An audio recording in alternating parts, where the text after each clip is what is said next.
Bueno, pensando en que tenemos avanzado esas condiciones mínimas que son los desafíos, ¿verdad? Podemos pensar ya en el uso del suelo. Y ahí es donde viene la parte de la planificación. ¿Cuáles son las propuestas que por lo menos en este evento se han planteado para el uso del suelo? Porque pues sabemos que Alta Verapaz es un área con vocación forestal, pero sabemos que también tiene alguna vocación o recursos turísticos. Hoy en día se está impulsando muy fuerte la generación de electricidad a través del uso del recurso agua, pero también tenemos problemas allá. Sabemos que ha sido históricamente una zona muy fuerte en la producción de granos, que hoy yo creo que viene para abajo, si no estoy mal. ¿Hacia dónde debe ir nuestro uso del territorio? Ya pensando en una planificación que nos genere mejores condiciones de vida. Bien, primero que todo, plan de ordenamiento pues debe regular los usos. Es una intervención pública, una política pública que se convierte pronto en reglamento y en administración, que a partir de un acuerdo, y ese acuerdo debe partir de entender que el territorio no es solamente lo físico, sino que es la población misma. Usted y yo somos territorio, como claro, lo es lo que sostiene esta silla.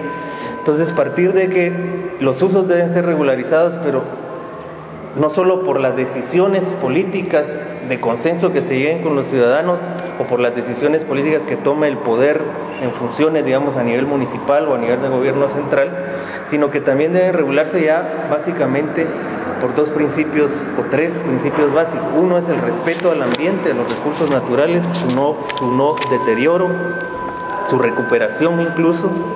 El otro es el respeto a que somos una sociedad diversa, a que no todos somos iguales, que habemos grupos culturales distintos, grupos étnicos distintos, con intereses distintos, grupos de género distintos, grupos religiosos distintos, y por tanto cuando pensamos en regular un uso tenemos que pensar no solo como al grupo que yo pertenezco, grupo social, grupo religioso, grupo económico, sino pensar que tenemos que ponernos de acuerdo para regularizar ese uso, porque hay quien puede ver en la montaña a un ser supremo al cual respeta, y puede ver en la montaña a otro personaje un montón de recurso económico para enriquecerse.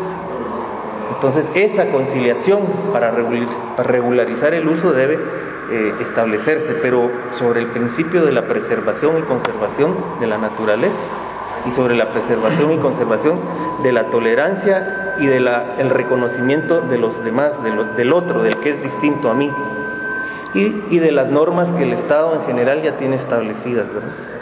Usted plantea un uso basado en derechos, o sea, mi derecho termina hasta donde empieza el derecho del otro. No es de la forma que usted lo plantea, pareciera pensarse de manera individual, y pensar en el territorio es pensar en un derecho colectivo, es decir, todos tenemos derecho al agua, todos tenemos derecho a la vida, todos tenemos derecho a un espacio donde nuestros hijos puedan divertirse, recrearse. Eso es hacer desarrollo territorial y planificación del territorio, es pensar en lo público más que en lo privado, pero reconociendo lo legítimo que debe ser la propiedad privada y que está protegida por nuestro Estado, pero pensar más en qué debe ser lo público, por qué debemos tener parques recreativos, por qué debemos de tener escuelas, por qué debemos de tener parques ecológicos, públicos, ¿verdad? Para recrear la vida, para que la vida de las personas sea mejor. Pero y le planteo esto porque ahorita con la generación de energía eléctrica, ¿cómo le llaman a estas? Las hidroeléctricas, se genera ese problema. O sea, yo soy el dueño de la finca, aquí pasa mi río y yo lo puedo usar de la mejor manera. Sin embargo, los sectores sociales o los sectores que viven o más abajo o más arriba plantean que esto no debe ser así, y ahí tenemos grandes problemas con el uso del suelo y sus recursos, porque es el uso del todo, o sea, del territorio, el aire, el suelo, el bosque, así es, y generaríamos más conflictos, ¿no? Sí, no, y es que, digamos, hay una situación ahí que bien es reconocida o no por determinados sectores, por otros sí es aceptada, Digamos, en el caso muy particular de Alta Verapaz, realmente vivimos bajo dos sistemas jurídicos. El positivo, generado por el Estado y constituido en los diferentes códigos vigentes y los que nos ordenan la convivencia como ciudadanos guatemaltecos, pero otra es también la situación de la forma en que se lleva el orden y se rige la convivencia de las personas en las comunidades. Sobre todo, digamos, el grupo mayoritario aquí presente en las Verapaces, como es el Quechí, en ese sentido tiene muchas características del derecho constitucional o derecho indígena que hoy en día se define. Y de esa cuenta es donde surgen ese tipo de problemas. Porque, digamos, desde un punto de vista occidental, la tierra se ve como un objeto de propiedad, como un medio para transformar los recursos que hay dentro de él para generar beneficio económico y obviamente mi desarrollo personal a través de todo ese beneficio que percibo. Pero a nivel comunitario o indígena hay otra percepción respecto a la tierra, respecto al territorio, y ahí es donde entonces choca la parte de individualizar la propiedad con el hecho de del beneficio común colectivo, sí. Digamos, las Verapaces, Alta Verapaz no maneja mucho los sistemas de propiedad comunitaria, pero en Baja Verapaz sí, en casi todos los municipios encontramos, por ejemplo, Rabinal, Cubulco, San Miguel Chicaj, encontramos propiedades adscritas a la municipalidad y que son manejadas como propiedad del pueblo, donde están todos trabajando, todos aprovechando sus recursos, pero no se han individualizado la propiedad. Igual hay las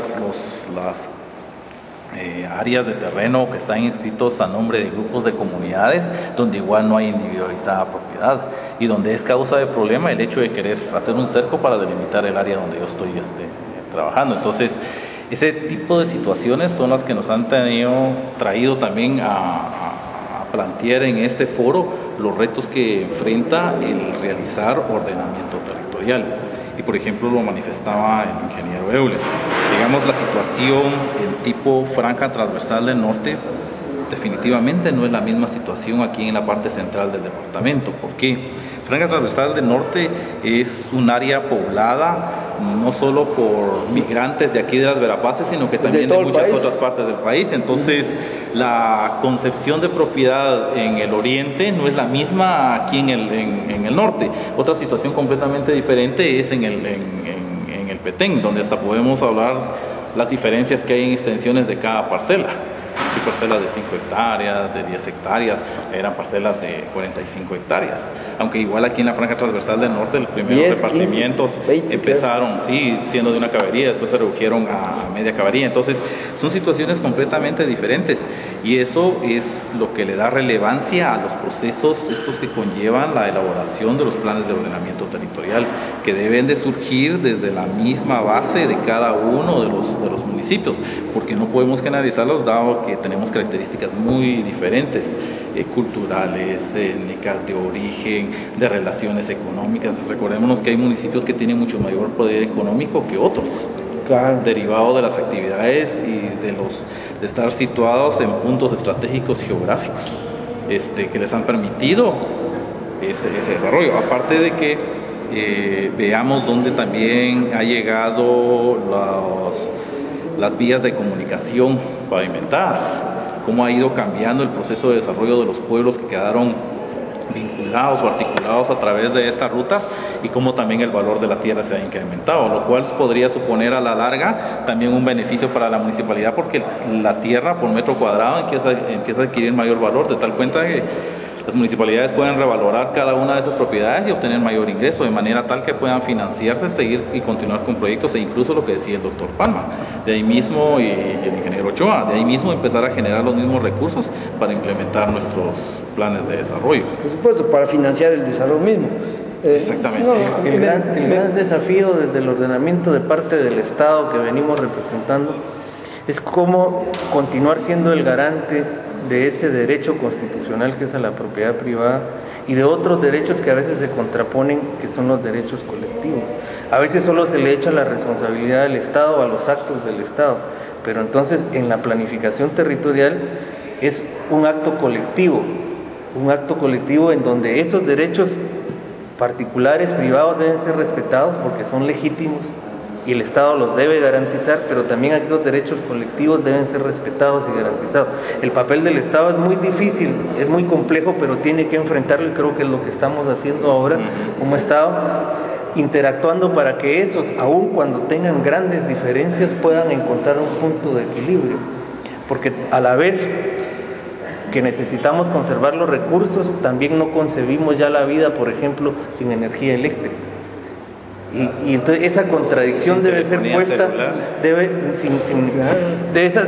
esa contradicción debe ser puesta por parte de los facilitadores y de los promotores del ordenamiento territorial, no solo por parte del Estado, que estamos representando aquí, sino también por parte de la academia, de los entes sociales. Debe ser puesta en la mesa de la manera más abierta, discutir eso de la manera más abierta, sin reservas, decir, sí, de esta contradicción tiene que llegar a un punto de encuentro para resolverse de alguna manera, y eso pasa por restringir determinados, hasta qué punto puedes usar el territorio para esto, y hasta qué punto vas a pagar por los efectos negativos que pueda tener esto, y hasta qué punto yo también tengo que respetar que esa actividad productiva o extractiva se tiene que dar porque es parte también de un derecho que está garantizado por la Constitución. Entonces eso es lo más difícil, pero en ese proceso es que estamos, y este foro fue para eso precisamente. No, es interesante, porque al final creo que hay muchas cosas que están ahí, que están haciendo ruido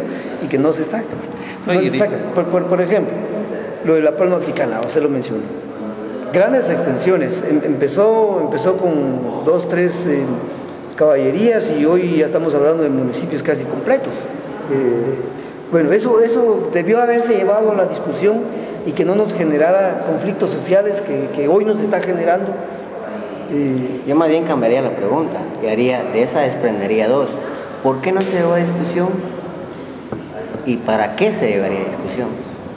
Que son dos cosas muy diferentes. Muchas veces hay temas que sí se llevan a discusión, pero solo porque se tienen que llevar a discusión, pero no se tiene claro el para qué se lleva a discusión, como lo es este foro como tal. Sabemos el por qué se hizo, y el día de hoy el estar acá es para mí uno de los resultados del para qué se está haciendo esa discusión y ese debate. Aún no se quedan en discusiones o en debates estériles como tal, o estáticos, sino tienen que ser como la vida misma, dinámica como tal. Y no, pues yo agregar que todo principio tiene fundamento, y de los principios que mencionó aquí el doctor Palma, que me parece muy bien, hay un fundamento que hemos encontrado nosotros en el territorio a la hora de trabajar con los planes, y es la confianza. La generación de confianza es muy clave para poder sentarse con los sectores y poder planificar, y poder incluso llegar a acuerdos y a consensos como tal. Desafío también.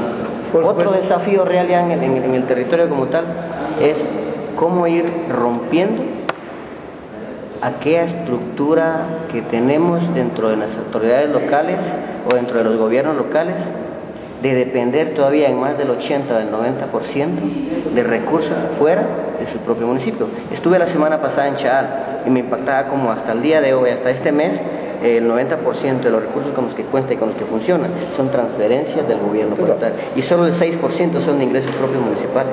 Sí, nosotros tenemos estudios que el POT se convierta tenemos estudios donde todos los municipios de Alta Verapaz no generan sus recursos, pero ni para su personal, mucho menos para invertir en el desarrollo. Pero lo que sí, y rescato, es lo que mencionaron ya acá, ese consenso, ese diálogo, ese respeto a muchas formas de interpretar y de utilizar los recursos, creo que debe darse y discutir. Ingeniero, sí, no, casi estamos ya al tiempo. Sí, claro, en esa misma línea, digamos, por ejemplo, respecto al planteamiento, y no vamos a juzgar aquí la cuestión de si es buena o mala la situación del establecimiento de palma africana. La cuestión sería si hubiera existido ya un plan operativizado de ordenamiento territorial ahí, administrado por la municipalidad, entonces sería otra cuestión. De acuerdo a ese plan de ordenamiento, si está contemplado, bueno, se acepta inversión extranjera de fuera para establecimiento de diferentes cuestiones, porque va a generar trabajo y le va a generar ingresos a las, ¿cómo se llama? Está establecido un normativo donde dice, bueno, sí podemos establecer cultivos como la palma africana, pero sí y solo sí se va a operar cambio de uso de suelo solo para ciertas actividades que ya estaban destinadas. Por ejemplo, cambiar de potreros a establecimiento de palma africana. Vamos a generar cobertura vegetal sobre determinadas áreas de suelo. Pero, por ejemplo, no le es permitido talar bosque o montaña para establecer esto, para no cambiar ni estorbar el medio natural que ya está generado en pequeñas áreas donde todavía se ha conservado la flora y fauna. Por ejemplo, eso podría ser alguna de las normas que dejara planteado un ordenamiento territorial. Pero al no haber un ordenamiento territorial, pues digamos, discutir en foros como estos respecto al establecimiento de plantaciones como estas, pues ya pasa más por una cuestión política y de posturas ideológicas respecto a cada una. Sí, podemos verlo desde ese punto de vista, pero si hubiera un ordenamiento territorial, entonces no hay nada que discutir, está establecido y definido por la población local cómo quieren que se administre sus recursos. Claro, no, yo creo que ustedes ya lo plantearon.